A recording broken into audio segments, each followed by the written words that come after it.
Alors, parmi les erreurs à éviter, la première, c'est de faire un CV trop long. Pour faire très simple, votre CV doit tenir exactement sur une page, pas plus. Ceux qui ont la tâche de lire vos CV, il faut toujours avoir en tête qu'ils n'ont pas beaucoup de temps et ils ont beaucoup de CV qu'ils doivent parcourir. Par conséquent, ils n'ont pas le temps de lire des CV qui sont trop longs. Donc, vous devez impérativement faire en sorte que votre CV tienne sur une seule page. Précision aussi, faire tenir son CV sur une page, ça ne veut pas dire qu'il faut faire un CV où il y a un manque d'informations.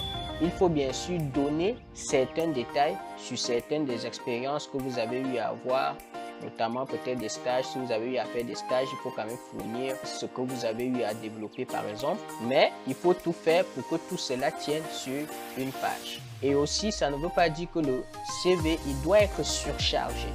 Parce que votre CV, même s'il est sur une page, doit toujours rester agréable à lire. Cela demandera donc de bien synthétiser, d'être précis et concis dans la rédaction de vos CV. Autre point qui est éliminatoire, j'ai envie de dire, c'est de faire des fautes dans son CV. Il faut éviter les fautes d'orthographe et de grammaire dans vos CV. C'est la raison pour laquelle, chaque fois que vous rédigez votre CV, le mieux c'est toujours de le faire relire afin que s'il y a des choses que vous avez loupées dans la rédaction de votre CV, on pourra vous le dire et vous pourrez le corriger. Autre erreur à éviter, c'est le fait de ne pas mettre de titre. Il faut toujours mettre un titre parce qu'à partir du titre, celui qui lit votre CV sait exactement qu'est-ce que vous recherchez. Le but du titre, c'est de dire exactement ce que vous voulez. Par exemple, dans le cadre de la procédure Campus France, si vous postulez par exemple pour une admission en Master 1, votre CV aura par exemple comme titre « Demande d'admission en Master 1 dans telle spécialité ». Dès qu'on prend votre CV, on tombe directement sur le titre, on sait directement qu'est-ce que vous recherchez. Donc, il faut toujours mettre un titre sur votre CV. L'autre point, c'est le fait d'utiliser une photo non professionnelle. Alors, il y a toujours un débat sur l'utilisation ou non d'une photo sur un CV. Ce que nous pouvons dire, c'est que déjà, la photo, elle n'est pas obligatoire dans un CV. Vous n'êtes pas obligé de mettre une photo sur votre CV, ce n'est pas obligatoire. Par contre, du moment où vous décidez de mettre une photo, il faut que celle-ci soit professionnelle. Évitez donc des photos comme des selfies. Il ne faut pas que sur votre photo, il y ait des mouvements de flou, des photos fantaisistes. Ça ne doit pas être une photo de vous en vacances à la plage, par exemple. Il faut que ce soit une photo professionnelle où vous êtes présentable avec un fond neutre, du blanc par exemple, et pas de casquette ni des choses dans ce style-là. Dès le moment où vous décidez de mettre une photo, il faut que votre photo ait un minimum de professionnalisme.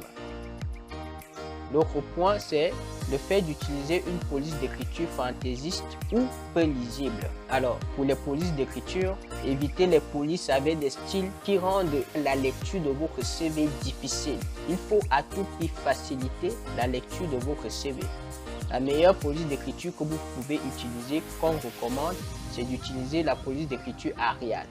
Elle est très simple à lire, elle est agréable à lire et aussi au niveau de la taille du contenu, la taille de la police. Généralement, vous pouvez tourner autour de un peu plus entre 10 et 12. Il faut éviter de mettre une taille qui rend illisible, où on est obligé de cligner des yeux pour pouvoir lire. Il faut absolument éviter ça. L'autre point à éviter, c'est de faire un CV sapin de Noël. Ce que j'appelle un CV sapin de Noël, c'est quoi? C'est un CV qui est trop coloré ou fantaisiste. Vous avez souvent des CV avec un arrière-plan, des fleurs et tout ça. C'est pas utile. Pour une admission, c'est pas utile. Votre CV doit rester sobre, il doit rester simple. Utilisez des couleurs assez neutres. Si vous voulez même mettre des couleurs, peut-être vous pouvez utiliser du bleu. Vous pouvez rester sur du noir et blanc également, mais essayez d'utiliser des couleurs qui ne surchargent pas votre CV et qui ne rendent pas difficile la lecture de votre CV. Un exemple de couleur à éviter, c'est la couleur rouge. Évitez ce type de couleur. L'autre erreur à éviter, c'est de faire un CV dans l'ordre chronologique. Le classique d'un CV, c'est de le faire toujours dans l'ordre antéchronologique, c'est-à-dire commencer toujours par présenter les événements les plus récents et puis vous descendez vers les événements les plus anciens. On a souvent vu certains faire des CV où ils présentent plutôt d'abord les événements les plus anciens. Non, il faut éviter ça. Il faut toujours présenter les événements les plus récents et puis vous descendez vers les événements les plus anciens. Enfin, une grosse erreur qu'il faut éviter, c'est de mentir sur des éléments de son CV. Il faut absolument éviter de mentir sur son CV. Votre CV doit toujours montrer la réalité des choses. Évitez d'inventer des choses qui n'existent pas. Parce que si après des vérifications, il s'avère que vous mentiez, vous pouvez être blacklisté.